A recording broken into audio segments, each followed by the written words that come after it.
Hello everyone, welcome back to our channel where we break down the most important business news and trends for you. Today, we are diving into a topic that has been making headlines. India and the United States have recently ramped up their defense partnership with two major agreements. But what does this mean for businesses in the defense sector? And more importantly, how do companies navigate the tricky world of compliance and governance in this space? Stick around to find out. First, let's quickly cover the two key agreements that have everyone talking about. India and the US signed the Security of Supply Arrangements or SOSA and a Memorandum of Agreement on the assignment of liaison officers. These moves are aimed at deepening defense cooperation between the two nations, but they also open the door to new business opportunities for companies in the defense sector. But here is the kicker. With great opportunity comes great responsibility, especially when it comes to compliance and governance. So, what are the compliance challenges that defense companies might face? Let's break it down. Number one on our list is export controls and ITAR compliance. If you are an Indian company looking to engage in defense trade with the US, you will need to navigate the international traffic in arms regulations or ITAR. This means securing the right licenses and ensuring that defense articles are only used by authorized parties. It's a high stake games where one mistake can lead to hefty fines or worse, loss of credibility. And don't forget about the Export Administration Regulations or EAR. These cover dual use items, commercial goods that could have military applications. Companies need to be meticulous in classifying these items and adhering to end user restrictions.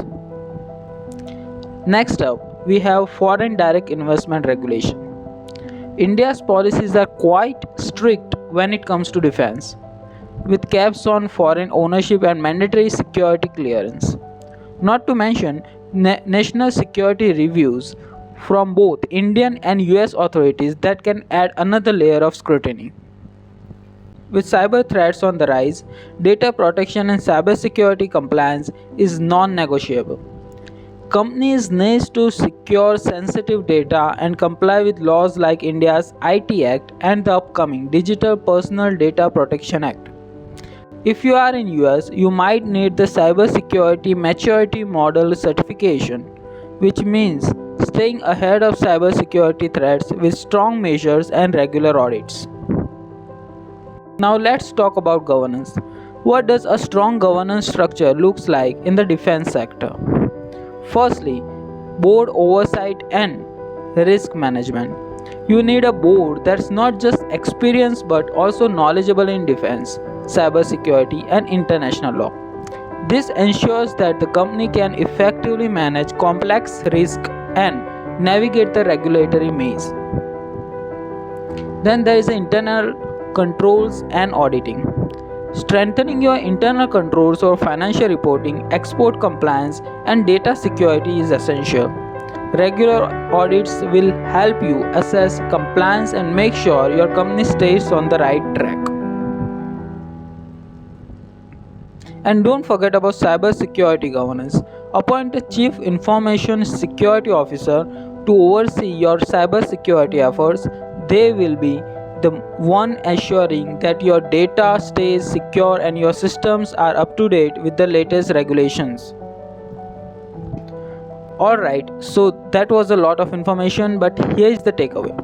If you are in defense sector, navigating compliance and governance is like dodging both missiles and red tape. But with the right strategies in place, you can not only stay compliant but also thrive in the competitive field.